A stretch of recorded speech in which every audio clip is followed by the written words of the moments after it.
Débat en technocratie.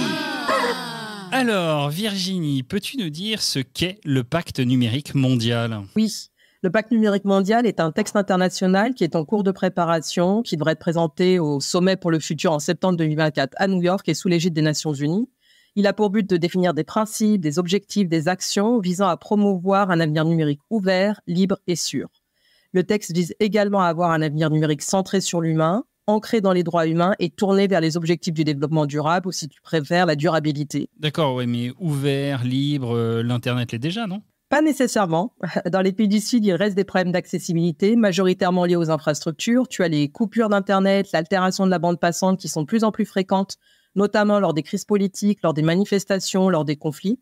C'est notamment le cas en Europe de l'Est, mais tu as aussi le Sud-Caucase. Et la tendance est assez générale. Elle n'est pas propre à ces pays-là.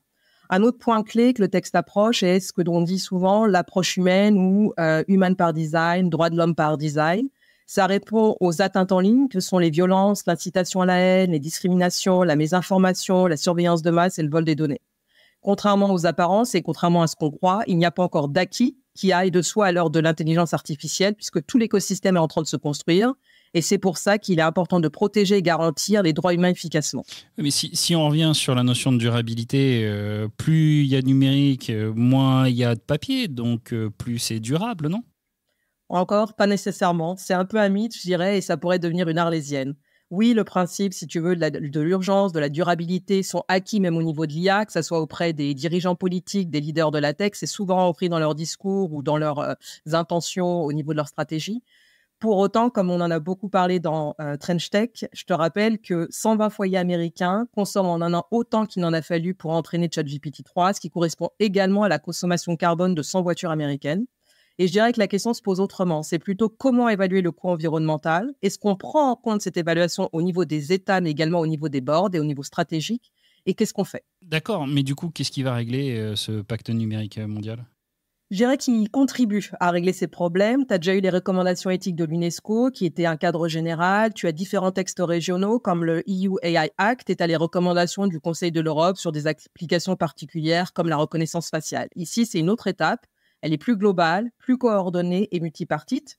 Et il y a un projet qui contient des principes assez intéressants. Tu as d'abord le principe général selon lequel les droits humains s'appliquent aussi bien en ligne que hors ligne, ainsi que le principe de nécessité et de proportionnalité qui est réaffirmé, ce qui sont des constantes du droit international.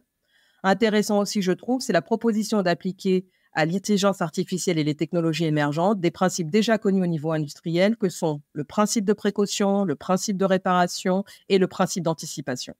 Et aussi, on évoque dans certains différents groupes de travail le principe selon lequel la responsabilité de la sécurité ne doit pas incomber à l'utilisateur, et même si celui-ci a été informé qu'il converse ou qu'il utilise une IA. Pourquoi ? On rejoint ici le principe de responsabilité humaine qui avait été évoqué par les recommandations éthiques de l'UNESCO, afin que l'utilisateur n'ait pas à porter une trop grande responsabilité par rapport à des systèmes complexes qu'il ne développe pas mais qu'il utilise et des fois qui le contraignent. Trench Tech, esprit critique pour Tech Éthique. Merci pour cette belle